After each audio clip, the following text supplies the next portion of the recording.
Yang Ya. pertama di halaman 2, hadis yang di tengah. An Abdullah bin Amrin qala Rasulullah sallallahu alaihi wasallam kafa bil mar'i isman an yuzi'a man yaqutu, rawahu Abu Dawud. Dari Abdullah bin Amr bin Al-As, ia berkata, Rasulullah sallallahu alaihi wasallam bersabda, cukuplah seseorang berbuat dosa apabila dia mengabaikan orang yang makan dan minumnya menjadi tanggungannya. Terkait dengan hadis tersebut, bagaimana dengan seorang suami yang lebih memprioritaskan membayar hutang, sedang untuk keperluan keluarga setelah hutang tersebut terbayarkan? Apakah suami termasuk menzolimi keluarga, Ustaz? Coba balena pertanyaanmu itu. Terkait dengan hadis tersebut, bagaimana dengan seorang suami yang lebih memprioritaskan membayar hutang, sedang untuk keperluan keluarga setelah hutang tersebut terbayarkan? Apakah suami tersebut termasuk menzolimi keluarga? Memprioritaskan membayar hutang, terus keluarga tidak diberi nafkah gitu. Ya. Nah memang itu wajib dibayar. Wajib. Nah, keluarga yang menjadi tanggungannya juga wajib apa? Wajib dinafkahi. Nah, kemarin kalau memang memprioritaskan membayar hutang, keluarga selama hutangnya belum lunas berpuasa kuat ya silahkan. Jadi selama hutangnya belum lunas, keluarga enggak usah makan dulu.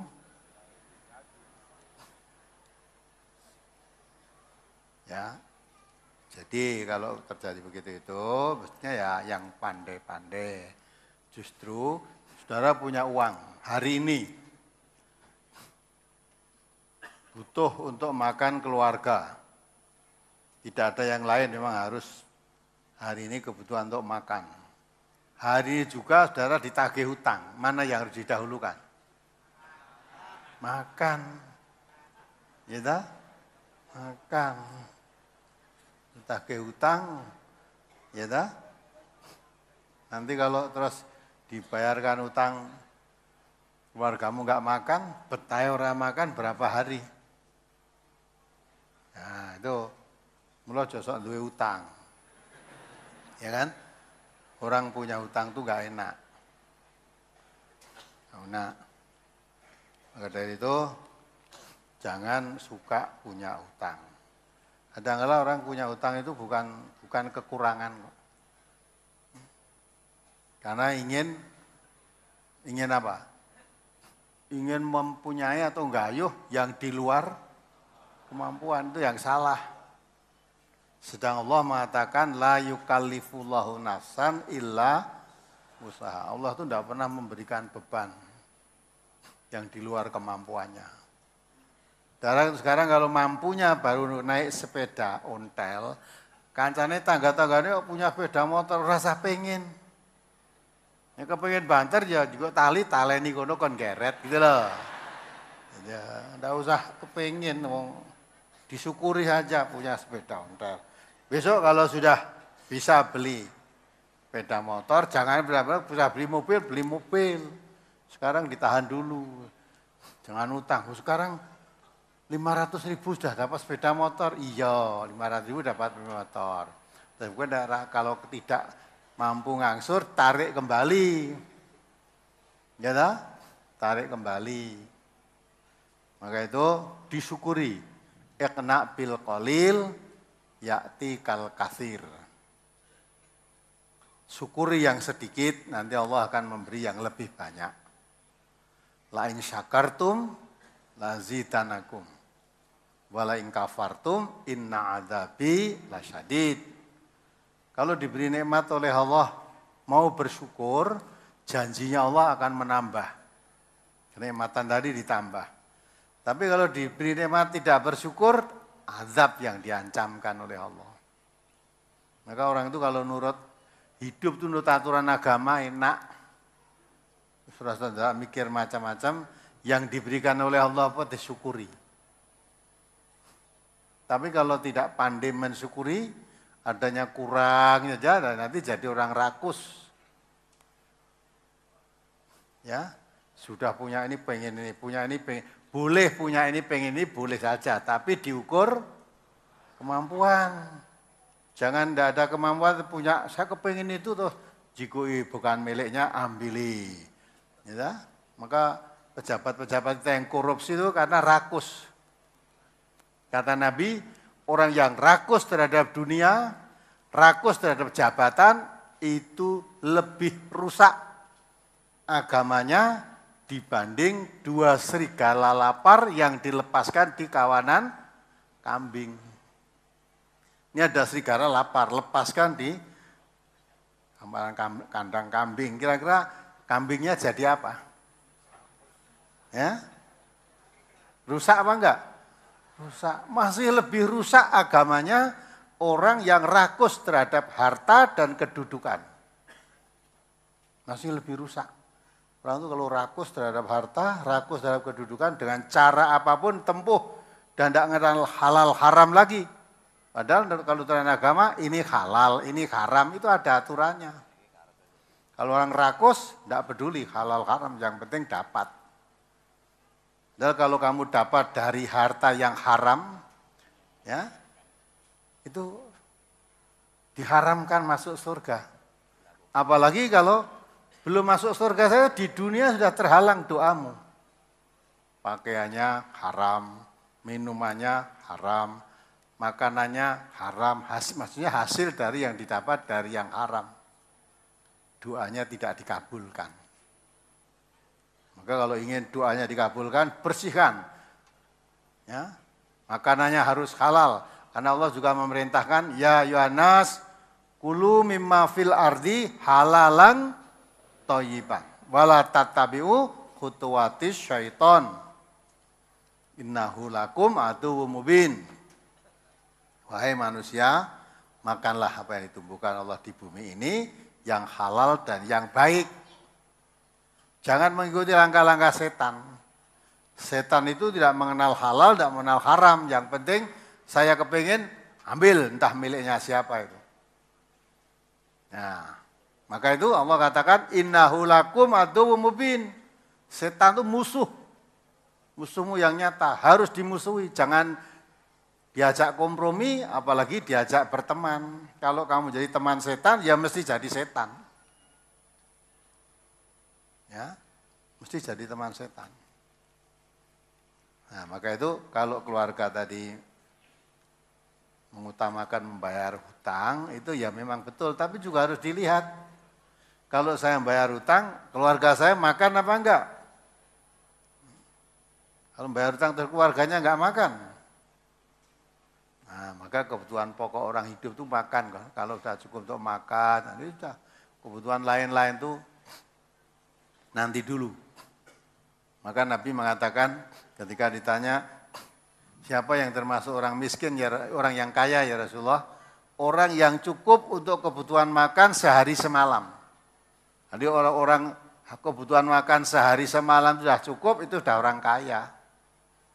Kalau kita, ya, pokoknya pegawai-pegawai negeri itu, orang mau cukup sehari semalam, sudah dicukupkan 1 bulan kan gitu kan, pegawai negeri itu. Apa guru, apalagi guru sekarang ada, apa Pak Guru itu dapat apa sih? Nah, sertifikasi. Lalu terus apa itu avansane do anyar. Mbok engko bisa nyaur mbok ora kuwi. Nah, itu orang hilang keseimbangan. Lagi diangkat, wah, udah diangkat dari pegawai negeri ini sertifikasi mau turun, wis utang mobil. Padahal biasanya kemana-mana sepeda motor ya enak, bareng itu arep sertifikasi langsung jika mobil Avanza. Itu mobil seneng, aku yang mulai ngangsur, mumet kamu.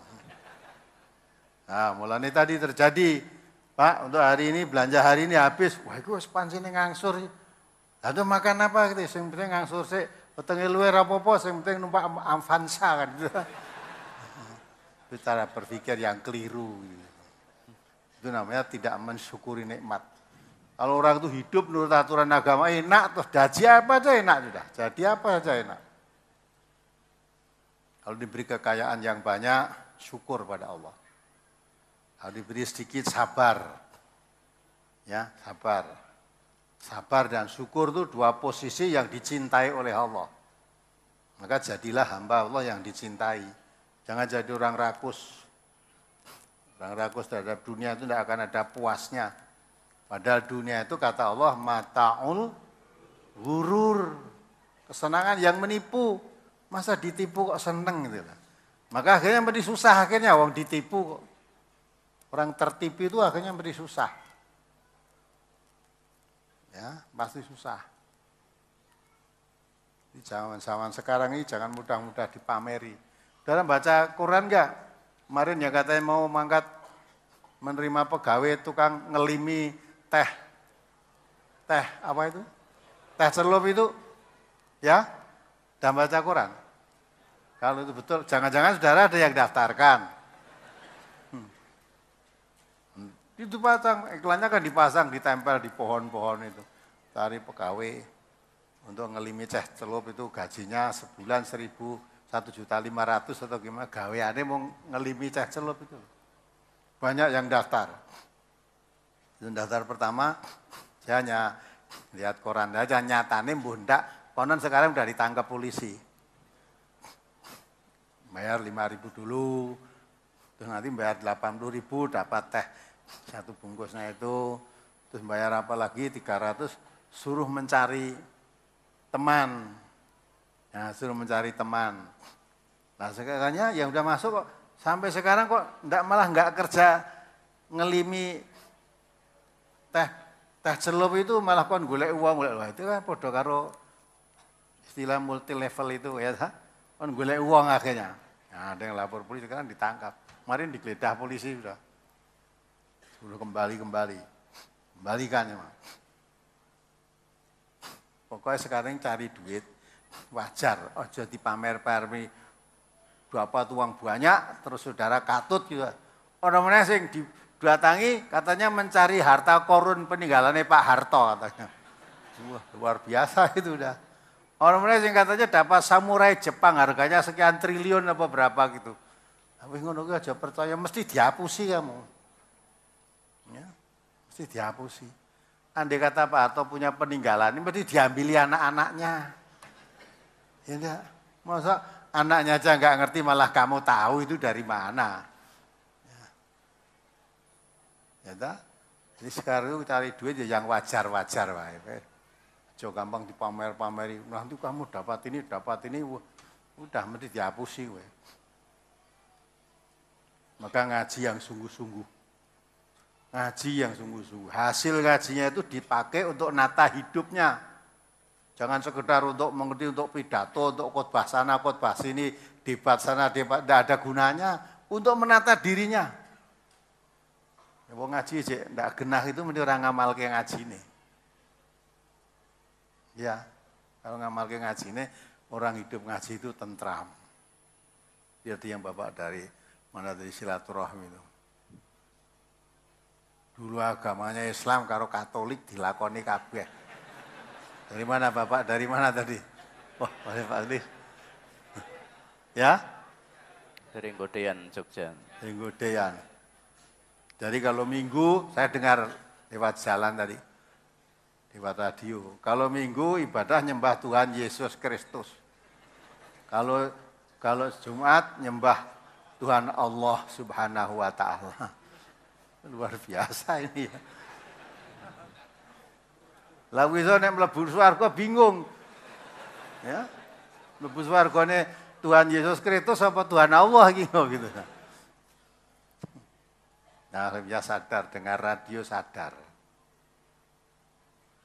Nah, dengar radio orang yang dengar tenan itu membawa ketentraman, membawa kesadaran kan ini yang diterangkan itu Islam. Nek ana sing tunggu radio malah anyel. Ya boleh aja, nek anyel aja mbok setel radiomu. Radio kan manut yang punya. Kalau kamu nggak suka suara saya lewat radiomu, patenono, jangan disetel radionya, gelombangnya, ya, gelombang MTL, gelombang Persadai, patenono, nek perlu disegel. Gitu. Nek kowe geting ngrungokke radio stasiun MTA kok mbok setel terus, ya mlebu terus suara saya. Tapi orang yang dapat itu banyak yang dapat hidayah.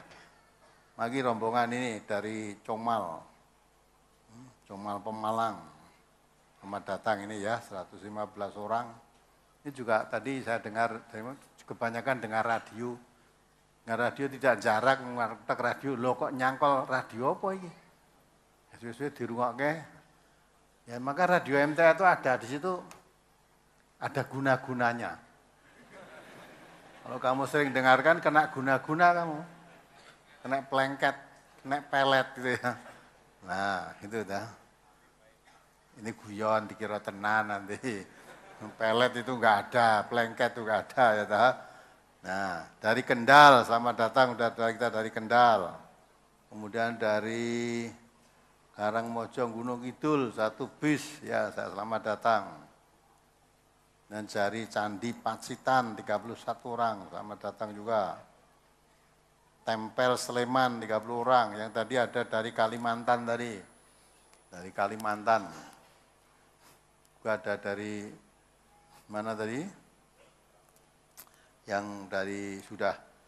dari Sumatera ya tak? Ya. Sama datang semuanya, mudah-mudahan Allah membuka hidayah dan bisa istiqomah ikuti kajian ini. Dan dirasakan ngaji itu di samping mendapatkan ilmu yang dikaji diamalkan dalam kehidupan kita. Ya itu ya, jadi hutang itu wajib dibayar, keluarga juga wajib dinafkahi. Jangan diabaikan salah satu di antaranya. Yang lebih penting itu yang didahulukan. Mari, apalagi pertanyaannya? Halaman 2 masuk ke 3.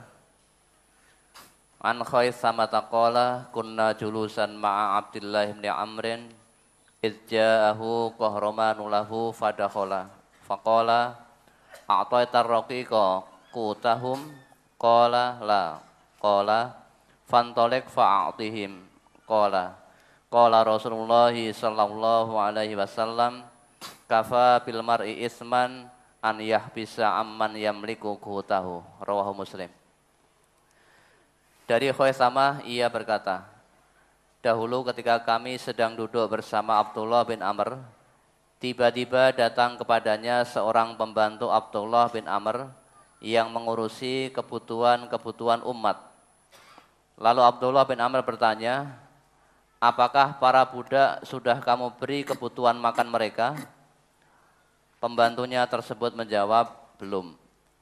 Abdullah bin Amr berkata, berangkatlah, berilah mereka makan.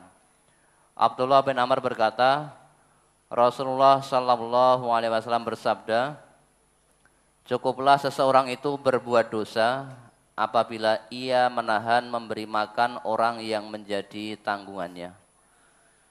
Mohon dijelaskan pada kalimat yang akhir, cukuplah seseorang itu berbuat dosa apabila ia menahan memberi makan orang yang menjadi tanggungannya. Sudah cukup jelas itu Pak.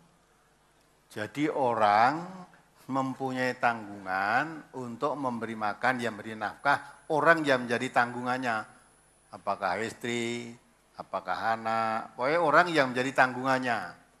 Apa pembantu rumah tangganya, atau pegawainya, ya, dan sebagainya lah. Kalau itu dia tahan, ya gajinya atau nafkah untuk makan harinya kamu tahan, mestinya haknya dia, lah kok kamu tahan tidak diberikan. Maka kata Nabi, cukuplah seorang itu berbuat dosa. Jangan ditahan, itu haknya dia, berikan segera. Mungkin dia selak butuh untuk makan, apalagi makan itu kan tidak bisa ditahan-tahan. Lah kok malah ditahan. Ya, dia sangat membutuhkan untuk makan hari ini, padahal haknya ada padamu. Dari tanggunganmu malah ditahan, tidak diberikan. Maka Nabi mengatakan cukup dosa. juga seorang majikan misalnya. Nabi mengatakan kok, kalau kamu punya buruh, bayar buruhmu sebelum keringatnya kering. Jadi buruh sebelum keringatnya kering, kamu bayar. Maksudnya itu perintah supaya segera membayarkan kepada buruh yang menjadi haknya tadi, bayarkan segera. Sing sok ngapusi ini kan, sok menahan orang ngapusi, menunda mbak ini mandor-mandor bangunan gitu. Ya, sering jadi pegawai, Sabtu ditunggu-tunggu, gajian tunggu ora teko, ora digaji. Ya, bareng teko wah belum dapat, padahal saka juragane sing borongke rumah itu wis dibayar lewat mandore, ora ditekake. Lah itu dosa kan. Sering terjadi tak begitu itu? Nah, keringetnya sebelum keringetnya kering itu bayar. Lalu keringetnya kering nanti basah lagi, kering lagi. Nah, orang dibayar-bayar, baru wis tinggal melayu. Ya dosa ini, nipu ini. Kalau gajiannya hari Sabtu, ya Sabtu bayarkan. Aja diutang sih, wah ini tak utang. Lawang buruh dijaga ke harian kok malah diutang. Pantesnya itu mandore tadi ngutangi buruhe. Bukan malah mandor utang karo buruhe. Kita kan ngono ki biasa. Begitu kita tampaknya kan hal biasa, itu kata menurut tuntunan agama itu dosa. Jadi kalau kamu biasa melakukan dosa atau dosa kamu anggap biasa, biasa melakukan dosa, jangan harapkan hidupmu bahagia. Di dunia aja kamu udah dikerasani wong akeh udah. Yang ketemu mungkin buruhmu udah anyel. Ya. Padahal buruh tadi hari Sabtu gajian, wis dijaga ke anaknya, jaga ke istrinya. Padahal dia, kalau orang hidupnya pas-pasan, itu dia untuk makan harian ngebon warung. Bayarannya pendak, Sabtu. Lah sebetulnya ternyata dibayar. Tapi kan itu akhirnya juga bikin kecewa keluarga, bikin kecewa warung yang diboni juga. Nah, ini maka kalau menurut aturan Islam tuh hidup tuh enak, tentram, ora enek sing saling merugikan, saling mendolimi, itu tidak ada. Maka Nabi mengatakan menahan yang menjadi haknya dosa. Jadi kalau haknya orang lain segera dibayarkan, diberikan, jangan ditahan-tahan. Ya, apalagi halaman 4 masuk ke 5. An Hakim ibn Hizam radhiyallahu anhu 'an Nabi sallallahu alaihi wasallam qala al yadul ulya khairun minal yadis sufla wabda bima ta'ul wa khairus sadaqati an dhahri ghina wa man yasta'ifa yu'ifahullah wa man yastaghni yughnihillah. Rawahul Bukhari. Dari Hakim bin Hizam radhiyallahu an, dari Nabi Sallallahu Alaihi Wasallam beliau bersabda, tangan yang di atas itu lebih baik daripada tangan yang di bawah. Dahulukanlah dalam pemberianmu kepada orang yang menjadi tanggunganmu. Sebaik-baik sedekah ialah yang lebih dari keperluan. Dan barang siapa yang berlaku perwira, maka Allah akan memelihara keperwiraannya. Dan barang siapa yang mencukupkan diri, maka Allah akan mencukupkannya. Yang ditanyakan, sebaik-baik sedekah ialah yang lebih dari keperluan, dan barang siapa yang berlaku perwira, maka Allah akan memelihara keperwiraannya, dan barang siapa yang mencukupkan diri, maka Allah akan mencukupkannya. Ini mohon penjelasan. jadi sedekah itu yang lebih dari keperluanmu. Padahal kalau ditanya, saya tidak pernah lebih itu. Tidak pernah lebih. Orang kemarin hari minggu yang lalu ada pertanyaan kok. Diberi gaji oleh suaminya, istri itu dibelanja suaminya sebulan 10 juta. Ingat nggak itu? 10 juta. 10 juta itu kecil atau besar?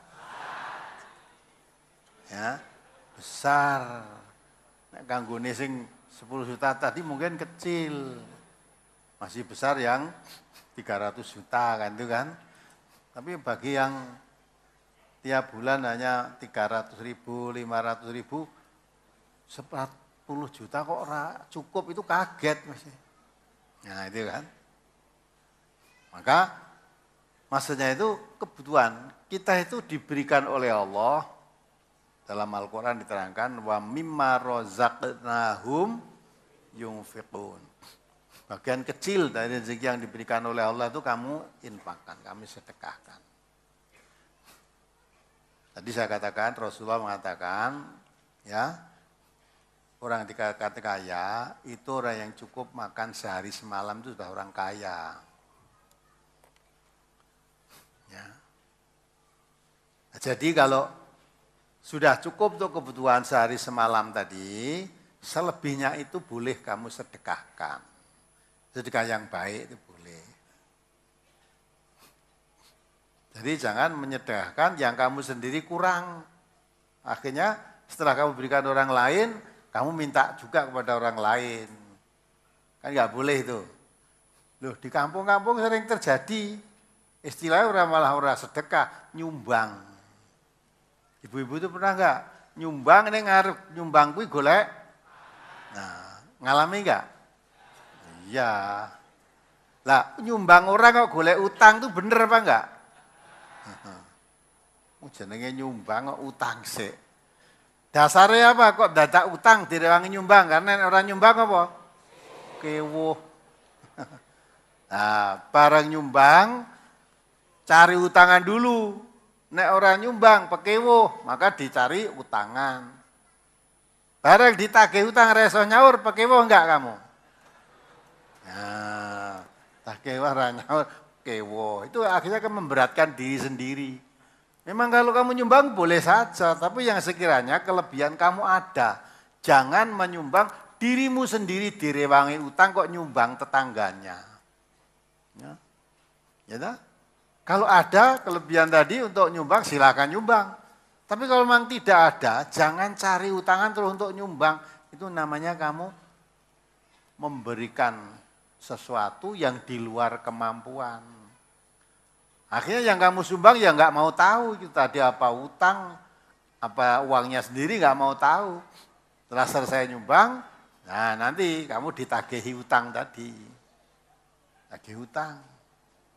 Padahal ketika kamu ditagih utang, yang kamu sumbang tadi nggak mau nyaur, nggak ngewangi nyaur, malah ngerti pun tidak. Salahnya sopo nyumbang aku, ya. Data utang, ya, tapi yo masa dulemi tanggane ra nyumbang, padahal uleme yo ora ulem kok nyumbang. Dari diulimi tetangga itu apa? Untuk datang, minta doa restu atas pernikahan anaknya, ya, saya sangat senang. Jadi datang itu untuk apa itu makan. Hutang untuk nyumbang. Ya saya ngaku nyumbang ya siapa tuh? Oh dia tidak minta. Dan kalau itu waliman yang asli itu memang tidak pakai sumbangan. Waliman itu makan enak. Ya, undang, woro-woro. Nah diundang makan. Itu pun diatur oleh Rasulullah. Waliman yang baik itu yang dihadiri oleh orang-orang yang perutnya lapar. Maka kalau lihat itu sekarang seolah waliman itu sudah tidak ada. Ya, waliman cara Islam itu sepertinya sudah tidak ada. Ya sekira-kiranya tidak bisa nyumbang malah diulemi kok. Ulemi aja nanti beda. Yang datang, wah kalau tamunya mobil-mobil mewah, wah seneng wah tamunya. Nah nanti kalau undang yang tidak punya itu, ya kalau yang punya undangannya mungkin satu undangan nilainya 50.000 mungkin 100.000. Kalau yang tidak punya undangannya mau salaman gitu loh. Ngerti? Kertas ulem sing nek gambari tangan salaman itu loh. Undangannya wis beda iki tak kayak undangan apik-apik. Nyumbangnya piro iki kok. Gitu? Jangan-jangan malah datang orang nyumbang gawa enake 5 digawa kabeh. Udah. Jadi hidup kita itu sudah mulai bergeser dari aturan agama. Padahal Allah sudah mengatakan, inna sholati wa nusuki wa mahyaya wa mamati lillah. Ya, sholatku, ibadah nusukku, aktivitas hidupku, itu hanya mengharap ridhonya Allah. Kamu diundang tetanggamu untuk nunggoni waliman, ya datang, makan, udah. Ya, rene undangan nyumbang, rene.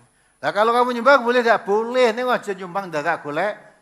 Utang, ngar nyumbang utang piye. Nah itu namanya kamu membelanjakan yang dia. Maka selebihnya dari keperluanmu boleh kamu sumbangkan. Kamu infakkan, silakan. Jangan kamu tidak punya malah hutang-hutang. Harus untuk nyumbang. Akhirnya itu menjadikan dirinya diri rekoso. Dari rekoso karena dijarak sendiri. Bilang kok nek ora nyumbang kok dirasani. Ndak, ora enak sing ngrasani itu. Mak dirasani, engko ya ora krungu ngopo to? Masa tanggoku mau salaman tok iki. Ora ninggali apa-apa. Umpama ngono lho, ya salahe sing ngrasani to wong diundang ya ora kok nyumbang kok. Walaupun kamu ada, ya, kalau nyumbang dengan ikhlas. Ada nyumbang kalau dicateti, ben tak sumbang tak umbang bareng dolemi genti ra teko, wah ora balekke iki. Lha kuwi jane nyumbang apa ngutangi? Nah, itu tata cara hidup semacam itu sebenarnya hidup yang salah. Ya, kalau dilihat tuntunan agama salah, tapi sudah biasa.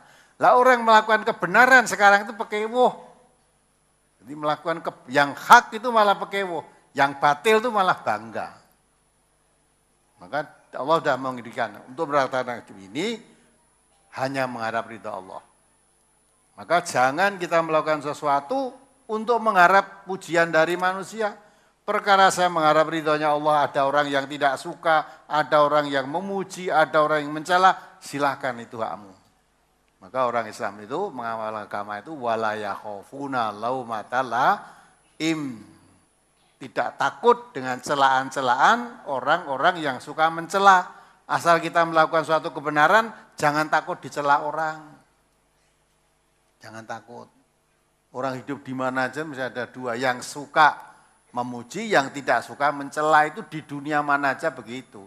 Maka kalau orang hidup inginnya dipuji saja, nah, sudah malah susah kamu. Hanya pujian orang yang diharapkan, kalau dapat celaan sakit hati kamu.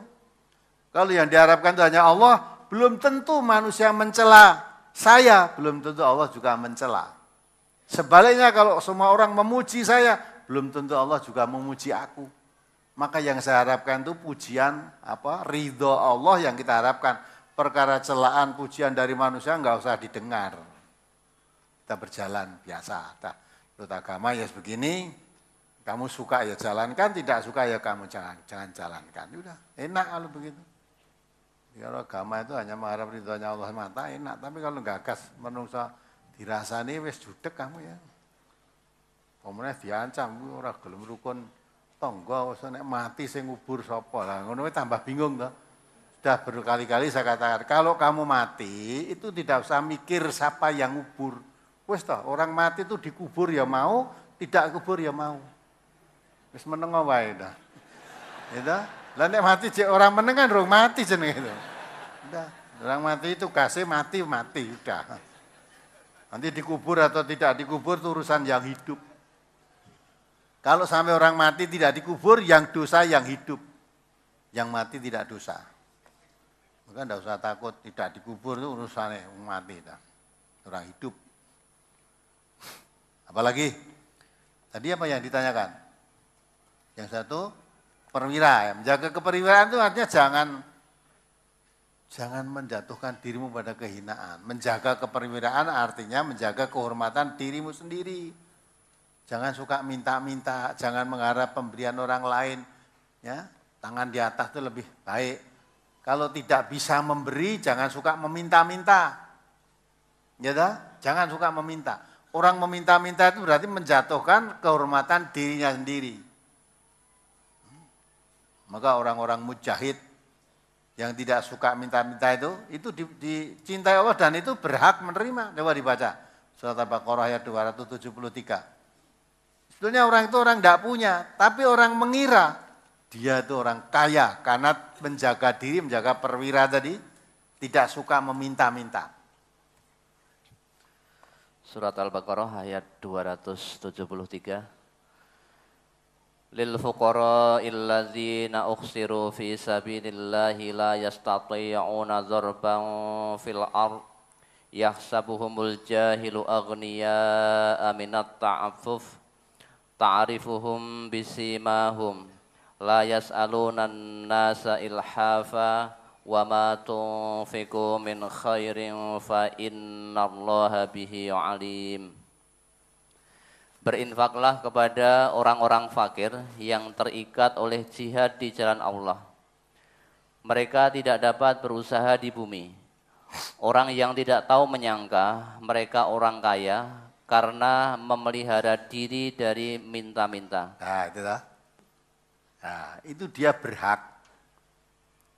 Ya, kita memberi nafkah, memberi belanja, memberikan infak kita kepada orang yang waktunya habis untuk mengurusi perjuangan, sehingga tidak sempat untuk mencari nafkah kebutuhan dirinya. Waktunya habis untuk perjuangan itu.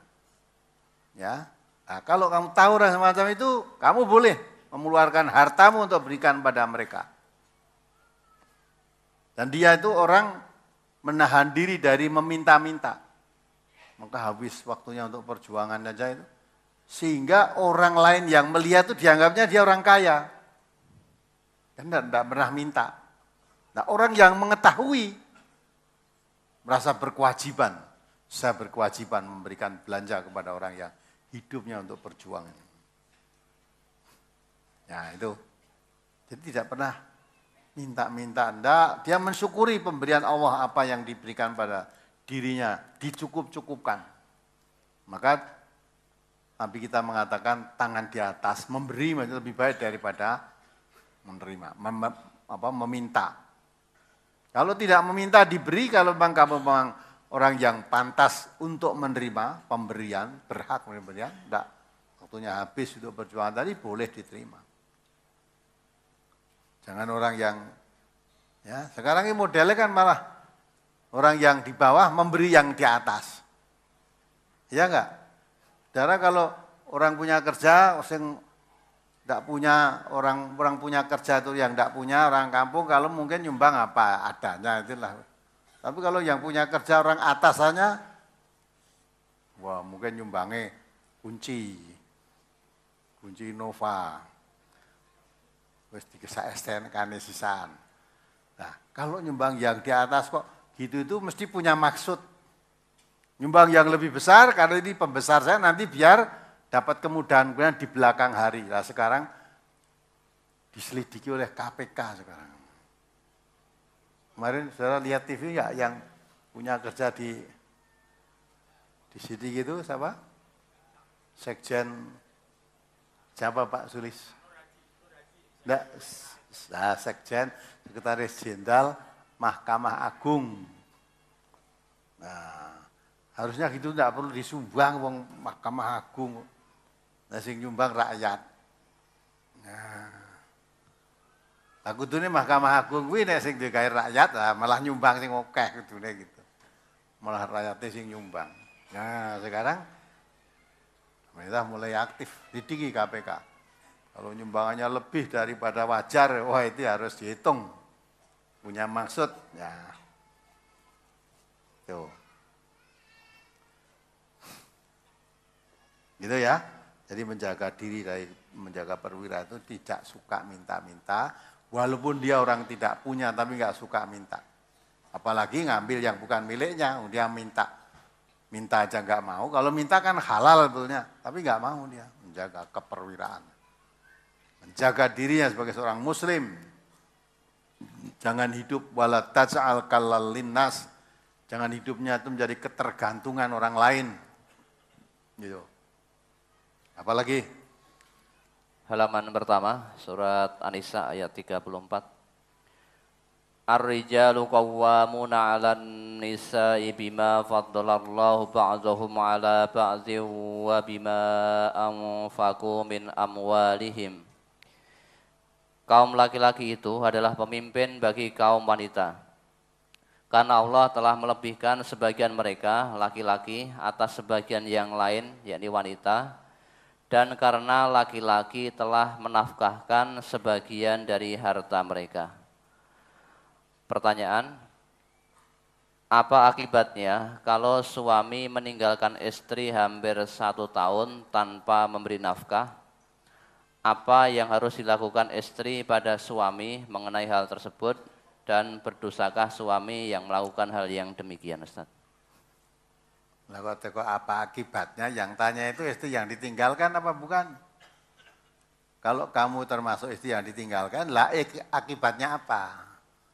Yang kamu rasakan akibatnya apa? Ya.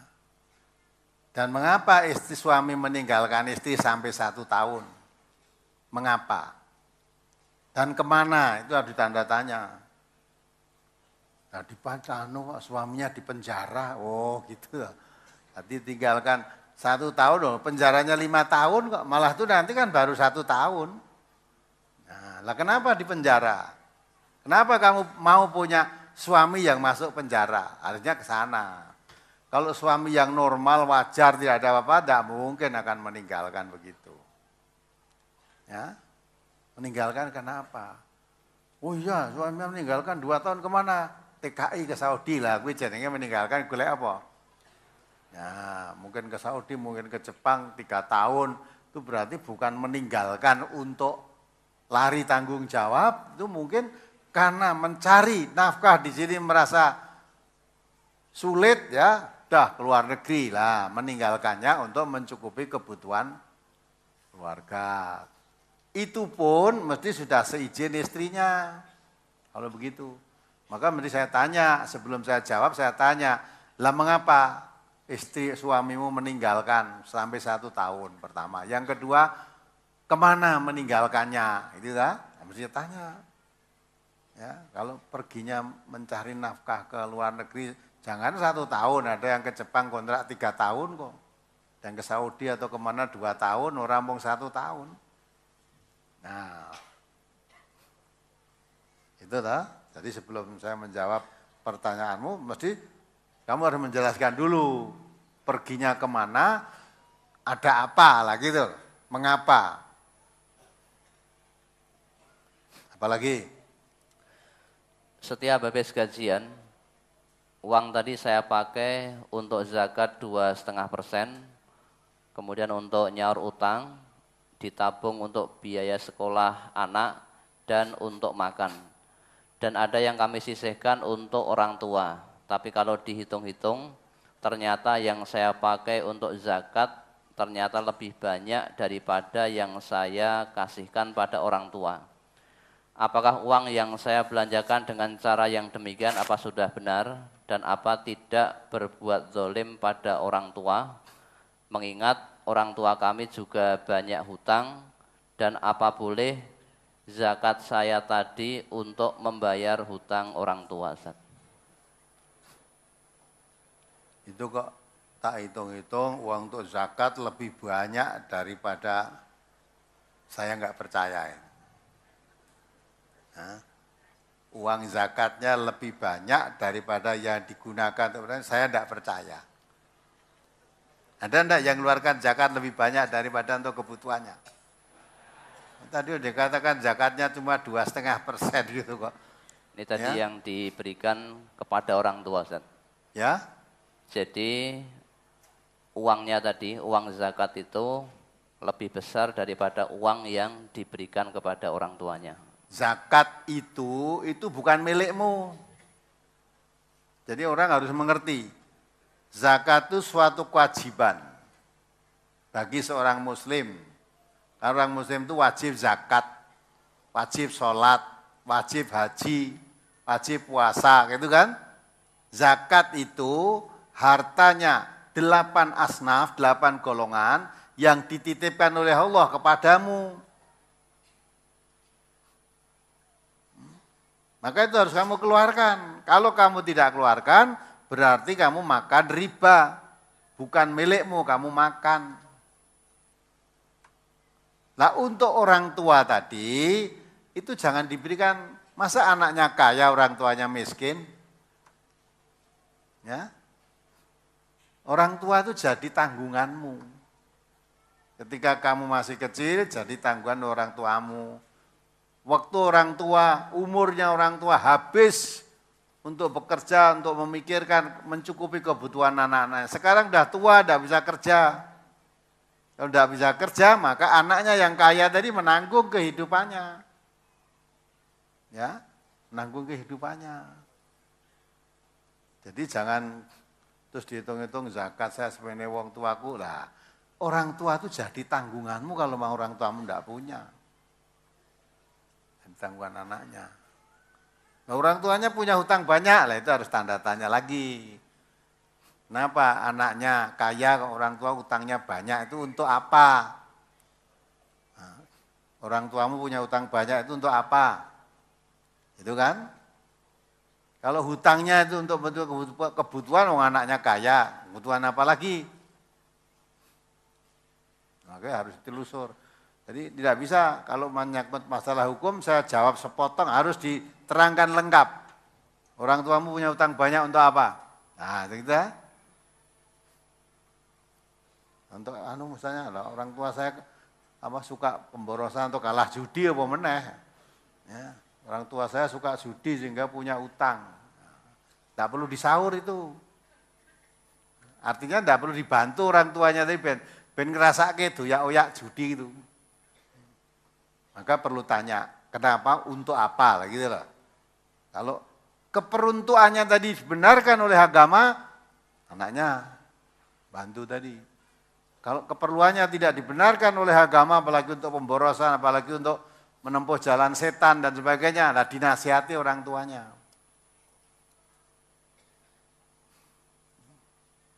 Jadi jangan kamu hitung seolah-olah zakat yang dikeluarkan kok malah banyak loh. Zakat itu bukan milikmu kok. Ibaratnya ya kalau kamu diberi uang 1 juta, mendapat rezeki 1 juta. Itu yang milikmu berapa? Ya, 975.000. Yang 25.000 itu bukan milikmu.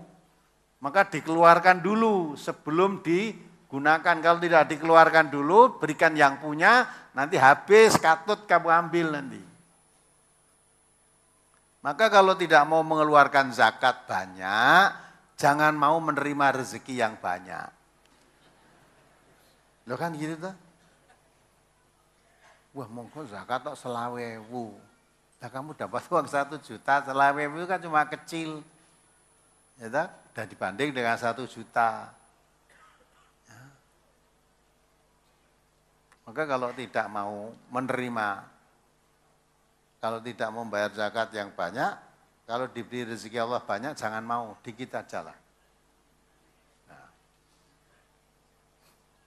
Apalagi? Dari beberapa hadis tentang pemberian kepada anak, dapat disimpulkan bahwa isinya hampir sama. Pertanyaan yang pertama, apakah pemberian kepada anak harus sama antara anak laki-laki dan perempuan?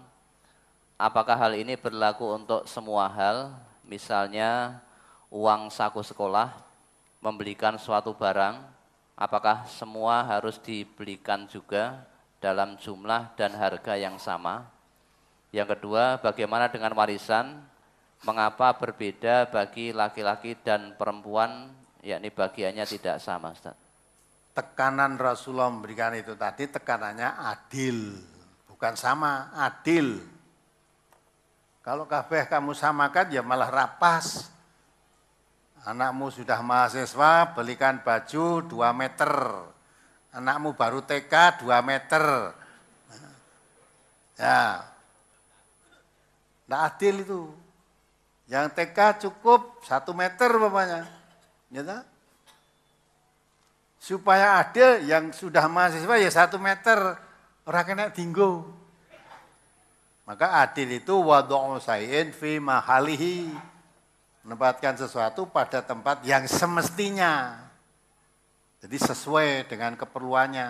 Orang kok kudu podo, uang saku, anak SMA ya. Misalnya 10.000, anak TK ya 10.000. Nah, itu harus sama. Itu tidak adil. Tekanannya hadis tadi menekankan adil. bukan sama, adil. Kalau pembagian warisan, sudah yang adil itu seperti itu. Kalau laki-laki 2 bagian dari perempuan, perempuan 1, laki-laki 2. Adil menurut Islam seperti itu.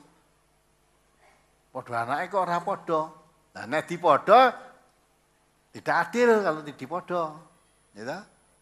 Laki-laki 1, perempuan. Apa boleh kalau yang lain apa itu sama-sama ridho begitu boleh saja.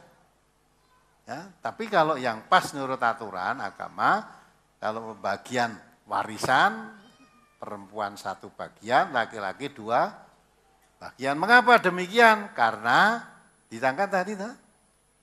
Laki-laki itu jadi pemimpin dalam untuk ada Ar-rijalu qawwamun 'alan nisa bima faddalallahu ba'dahum 'ala ba'din wa bima anfaqu min amwalihim. Karena laki-laki itu punya kewajiban memberi nafkah terhadap keluarganya. Kalau wanita tidak berkewajiban memberi nafkah pada suaminya, tidak kewajiban. Jadi yang wajib mencari nafkah mencukupi kebutuhan hidup keluarga itu suami. Wanita tidak berkewajiban. Tapi kalau wanita melihat suaminya ya tidak mencukupi kebutuhan keluarganya, sedang dirinya sebagai istri mampu membantu mencari nafkah untuk mencukupi kebutuhan keluarganya, itu boleh, baik. Karena melihat suaminya sudah membanting tulang begitu tidak cukup, saya bisa kok ikut membantunya. Nah, membantu boleh. Membantu boleh. Dengan keikhlasannya membantu suami mencari nafkah itu bagus. Dan umumnya kalau wanita-wanita Indonesia seperti itu. Wanita Jawa ya begitu apalagi. Saudara masih ingat gak dulu waktu berapa minggu yang lalu seorang suami suruh mencarikan istri yang mau diajak ke sawah itu, ingat gak? Tolong Ustaz carikan istri yang mau diajak ke sawah. Kira-kira mau mencari istri kok diajak ke sawah itu dia mencari istri apa mencari tenaga kerja? Ini tak? Nah, jadi maksudnya gelem dadi istriku, yuk gelem nyambut gawe bareng-bareng aku. Saya seorang petani, yuk gelem tak ajak nyang sawah. Nah, kalau kebetulan istrinya itu istri orang kota atau orang yang tidak pernah ke sawah, ditarik ngono kan wis sawah ngawangen. Wah, aku diape bojo tapi jak nyang sawah. Nah, sudah, wis sawah ngawangen nanti. Nah, itu golek kalau itu cari istri yang orang desa-desa yang biasa ke sawah juga gitu loh. Yang biasa ke sawah. Ini aneh-aneh orang. Coba golek bojo kan sing gelem jak nang sawah itu. Apalagi istri-istri yang sabane nang salon kuwi jak nang sawah, wah rusak nang salon kuwi. Wah, yang salon anu jak nang sawah pisan entek udah.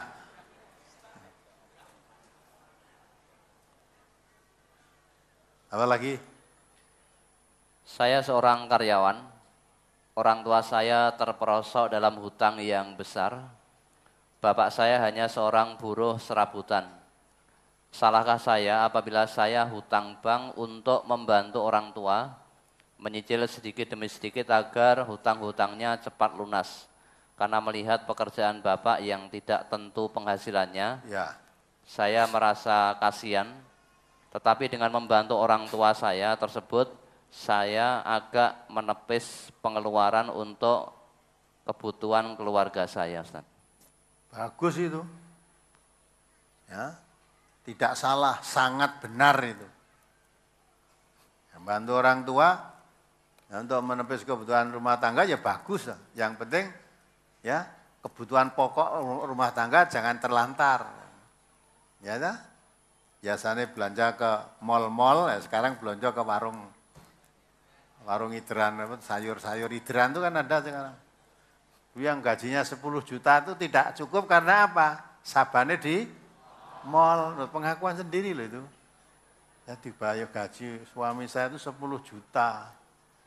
Tapi tidak tiap bulan itu hanya ada kelebihan 500 juta karena habis untuk belanja di mal-mal itu. Nah sekarang untuk membantu orang tuanya, sekarang kalau mau belanja sayur rasa neng mall. Sekarang banyak sayur ideran di kampung itu ada. Atau ke warung-warung desa itu, atau ke pasar. Ya, pasar tradisional gitu loh. Itu lebih ngirit itu. Boleh, bagus itu. Ya, jadi penderitaan orang tuamu, anaknya harus ikut bertanggung jawab.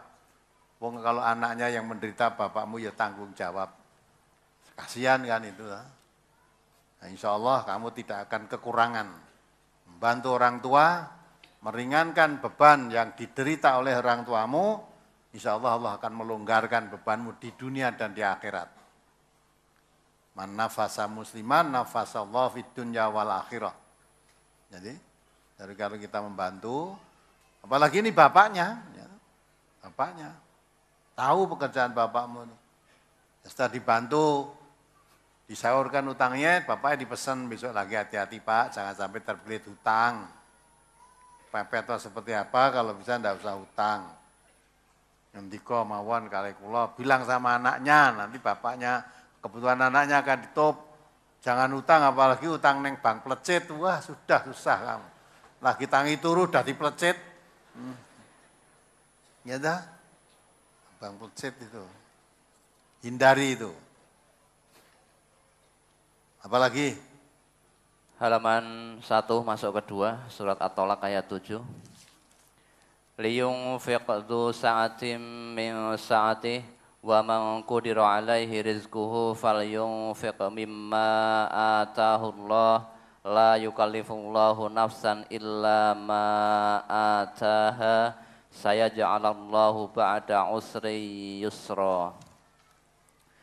Hendaklah orang yang mampu memberi nafkah menurut kemampuannya, dan orang yang disempitkan rezekinya hendaklah memberi nafkah dari harta yang Allah berikan kepadanya. Allah tidak memikulkan beban kepada seseorang, melainkan sekedar apa yang Allah berikan kepadanya. Allah akan memberikan kelapangan sesudah kesempitan. Mengenai Quran surat At-Tolak ayat 7, kewajiban pemberi nafkah keluarga seorang laki-laki, apakah bisa digantikan kewajiban tersebut dengan anggota keluarga lain? Dahulu, tonggak kepemimpinan diambil oleh bapak. Ketika saya umur 9 tahun, adik 6 tahun, bapak meninggal. Yang mencukupi nafkah keluarga adalah ibu dengan jualan sembako. Sampai saya lulus sekolah SMK, saya membantu ibu. Kemudian setelah adik lulus, kami berdua yang mencukupi ibu atau nafkah keluarga. Dan cerita yang saya sampaikan, mohon nasihatnya Ustadz, siapa yang berkewajiban untuk menjadi pemimpin keluarga, yang berkewajiban untuk memberi nafkah? Ya sudah, yang kamu jalankan itu sudah bagus itu. Kalau dulu yang memimpin keluarga bapak, ya, bapaknya meninggal dunia, apa sih kon mimpin? Ya. Bapak meninggal dunia, meninggal istri dan meninggalkan anak. Anak bapak 2 atau 3 masih kecil-kecil. Nah, yang mimpin siapa kalau begitu? Ya ibu, sudah bagus itu. Ibunya megang tampuk pemerintahan dalam rumah tangga. Dan jaga ke bapaknya, sudah bakal balik kan? Sudah, sekarang saya yang mimpin, ibumu karena anak masih kecil-kecil. Sekarang anaknya sudah disekolahkan, sudah dewasa, sudah mengerti. Nah, sudah. Ibunya tentunya kalau anak sudah dewasa, besar-besar, ibunya sudah lelah juga. Dilihat anaknya kok mampu untuk mengendalikan ekonomi rumah tangga, serahkan kepada anaknya, tidak salah. Ya, kalau anaknya mampu mengendalikan ekonomi rumah tangga, tidak salah. Kalau ibunya tetap masih mampu, ya ibunya tidak apa-apa. Nah itu, yang penting terus jangan eker-ekeran dalam rumah tangga itu. Ya, bagaimanapun juga orang tua, walaupun ini ibu ya, orang tua, anak selalu minta izin karena yang memimpin rumah tangga ini sekarang ibu. Karena bapak tidak ada, sekarang ibu. Tidak mau berbuat apa-apa, minta izin sama ibunya. Sama ibunya. Jangan melangkah dulu tanpa sepengetahuan ibunya, apalagi langkahnya tidak benar, langkahnya salah, nanti akan membebani ibunya. Ya, ibu tanggung jawab dan keluarga itu. Kayak yang memimpin di dalam rumah tangga sama bapak tidak ada, kenyataannya ibu bisa dengan tanpa bapak tadi bisa mendidik anak-anaknya, menyekolahkan anaknya, mencukupi kebutuhan. Nah, berarti ibu berarti berhasil dalam memimpin anak-anaknya. Nah itu, nah, perkara anak tadi sudah gede bisa membantu ibunya bagus. Ya. Jadi jangan rebutan kepemimpinan. Pemimpinan rumah tangga yang rebutan jadi rusak, apalagi pemimpinan negara. Kepemimpinan negara tambah hancur nanti. Apalagi? Saya seorang suami, selalu diomeli istri. Karena tiap hari aku diberi jatah Rp10.000. Sebab sebagian aku gunakan untuk menyicil hutang sepeda motor, biar cepat lunas. Istri selalu marah-marah, padahal dulu ketika mengambil sepeda motor persetujuan berdua. Dan padahal untuk anggaran belanja sudah saya cukupi, seperti beras dan lainnya sudah aku berikan. Bahkan cukup untuk 1 bulan. Tapi istri sering ngomel karena aku beri 10.000 per hari. Karena sebelum mengambil sepeda motor, aku beri 25.000 per hari. Karena untuk melunasi hutang, maka cuma 10.000 aku berikan. Saya harus bagaimana? Apakah saya termasuk suami yang tidak bertanggung jawab kepada istri, Ustaz? Oh sudah tahu jawab. Tadi kan diterangkan, coba dibaca lagi. Ya dibaca itu halaman 1 masuk halaman 2. Hendaklah orang yang mampu memberi nafkah menurut kemampuannya, dan orang yang disempitkan rezekinya hendaklah memberi nafkah dari harta yang Allah berikan kepadanya. Allah tidak memikulkan beban kepada seseorang, melainkan sekedar apa yang Allah berikan kepadanya. Allah akan memberikan kelapangan sesudah kesempitan. Nah, jangan. Kalau kamu mampu, ya berikan menurut kemampuanmu. Ketika kamu belum punya utang tadi, mampu sehari 25.000, mampu kan?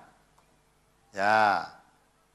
Setelah utang sepeda motor, itu pun sepersetujuan dengan istri, tentunya istri juga tahu. Kalau kita kredit sepeda motor, berarti tiap bulan harus bayar. Karena harus bayar, maka kebutuhan belanja keluarga mesti dikurangi. Harus kan jelas itu. Kalau dulu 25, sekarang untuk ngangsur 15 dikurangi, ya sehingga tiap harinya 10 harus disadari, apalagi 10.000 kebutuhan beras sudah dicukupi, apa-apa sudah tinggal masak. 10.000 kan cuma uang untuk pegangan saja, untuk tuku permen apa kan itu. Lah kalau kebutuhan harian sudah dicukupi, uang 10.000 untuk apa ya, Wan? Untuk apa? Nah, itu sudah cukup itu. Maka orang yang memang mampu jangan memberikan sempit. Jadi orang suami yang baik itu tidak memberikan belanja yang sempit. Mestinya bisa memberi kelonggaran, cuma di batas sempit. Misalnya saya bisa memberikan 50.000, tapi tiap hari cuma ke 25.000. Wes, gue digaris, gitu. Nanti ngelonjak sidik semprit. Wah ini selawe, harus kudu selawe. 30 semprit, tidak boleh, prekek gitu. Nah itu juga enggak baik. Kalau memang kamu ada kemampuan, beri kelonggaran istimu, beri belanja yang longgar. Tapi kalau memang disempitkan, memang rezekinya baru sempit, jangan mengangkat di luar kemampuan. Ya, tiap hari memberikan 10.000, ya, berarti sebulan 300.000. Jangan kepengen yang sebulan 10 juta tadi. Ya, suami saya sebulan 3, nanti kalau udah lunas, ya maka setelah lunas nanti longgar lagi. Maka Allah mengatakan, saya ja'alullah ba'da usri yusra. Allah akan memberikan setelah kesempitan nanti suatu kelonggaran. Nah, nanti kalau sudah lunas hutangnya, tidak ngeridit sepeda motor lagi, nah jadi longgar lagi gitu. Jadi wis lunas tuh hutang meneh. Ya, lunas kredit meneh, dibarukan lagi. Nah, jadi sempit lagi nanti. Nah barang sempit terus diomeli, suaminya diomeli. Kok suaminya gregetan ya ngomel terus ramuleh wae sudah. Nah, gimana? Kan rapi toh, jangan diomel-omeli. Jarum bukan sing apik, karepmu piye? Daripada ngomel mbok ngomong sing apik, duduk yang baik. Pak 10.000 itu sampai mana? Lah aku rak wis ngomong toh. Apa patuke ora sepeda motornya didol meneh wae. Lah gitu ta. Nah gitu ya. Kemudian lah engko nek nggo terke anake nggo numpak apa. Nah gitu ta. Nah maka harus disyukuri yang sedikit, nanti akan ada yang banyak. Allah akan menambah kesyukuran tuh. Ya. Nah, jadi istri itu juga jangan senenge sama suami kalau diberi uang banyak. Nanti kalau uangnya dari suami tidak banyak, wis ora seneng karo suamine. Berarti sing disenengi apa nih? Duite, ya ta? Jadi ada kayak cukup belanjane 25.000 ora tau ngomel, malah boso melipir, nyandi nyeluk emas, ya kesel tak pijeti Mas bareng 10.000 ngomel. 10.000 kok njaluk pijat, nah, malah gitu. Nah itu kan kacau kalau rumah tangga mau disenengi suaminya, sing disenengi duite. Gitu. Nah, ya harusnya ya disyukuri.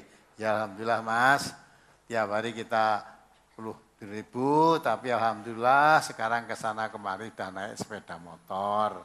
Orang genjot, orang kesel gitu. Nah gitu disyukuri itu. Apalagi dari brosur ya. Masih ada. Saya tiap bulan gaji saya 800.000 dan rencana minggu ini mau beli sepeda motor, mau hutang dari bank. Nah itu harus masuk kesempitan ini. Yang demikian itu apa saya termasuk mengangkat di luar kemampuan, Ya. padahal saya sudah punya motor, mau saya tukarkan yang lebih bagus dan mau kredit, mohon nasihatnya. Iya, tukar ke mobil sisan wae. Nah, tukarkan motor gue kalau hujan masih kehujanan, kalau mobil gak kehujanan. Kan mobil sisan toh sing apik. Oh, entuk utangnya sisan sing akeh itu lah perkara nyaur kok. Nah, maka itu tergantung kamu. Ya, mengangkat di luar kemampuan apa tidak kan yang tahu kamu sendiri. Kalau saya nanti gaji 300.000, terus saya ambil sepeda motor baru, tiap bulan nanti dipotong untuk ngangsur ini, tinggal sisa berapa? Nah itu dihitung dewe rembukan kalau istrine. Nanti nek ora ya, taren mau ditareni jek ngomeli apa meneh ora taren niku. Nah. Maka dirembuk yang tahu kamu sendiri. Mungkin kamu bisa ngitung tiap bulan penghasilan saya pokok 300.000. Tapi kadang saya bisa nyambi ini, bisa nyambi dapat uang juga. Kadang malah lebih dari 300.000 yang pokok itu. Nah, sehingga saya hitung-hitung kalau sebulan ngangsur 200 atau 150 itu berarti mampu lah, terserah kamu. Ya, diukur sendiri. Dipikir dulu sebelum melangkah. Jangan sudah kebacut baru menyesal. Ya. Kalau sekarang ya, kalau menurut nasihat saya, kalau sekarang sudah punya sepeda motor, walaupun tidak baru, coba kalau kepingin punya sepeda motor yang baru ya, itu aja dipakai dulu, anggap saya itu nyicil utang. Ya, tiap bulan cicilannya berapa itu ditabung. Ditabung. Dah, nanti kalau tabungannya sudah komplit, ambil belikan sepeda motor baru, jadi tetap tidak punya hutang. Wong tumpukan sepeda motor baru dengan lama itu ya podo wae kok. Masamu nek numpak sepeda motor baru tambah gagah gitu toh. Ora, sing gagah sepeda motore. Nek wong ya wis padha kowe kuwi ya sama saja. Mau gagah tambah rekoso kok seneng gitu. Mbok ben bisa motor tidak gagah tapi gagah orang duwe utang gitu loh. Nah, enak orang duwe utang ndak penak dah. Ndak penak. Ton isoi bebas dari utang gitu loh. Bebas dari utang. Maka kalau bisa dimanage begitu lebih baik sabar dulu. Saya akan beli sepeda motor yang baru tapi tidak punya hutang. Nah, maka dianggap tanda nyicil. Sekarang dianggap punya hutang nyicil tapi ditabung. Nah, kira-kira sudah cukup lah baru diambil. Tabung gampang diambil loh, jadi tabung di rumah. Dititipkan di bank. Ya, di bank syariat, mana titipkan di situ. Dan nanti kalau udah ngumpul kira-kira bisa untuk beli sepeda motor baru lah, baru diambil. Tukarkan yang lama tadi kan dengan yang baru. Dah tiap bulan tidak usah ngangsur tapi sepeda motornya baru.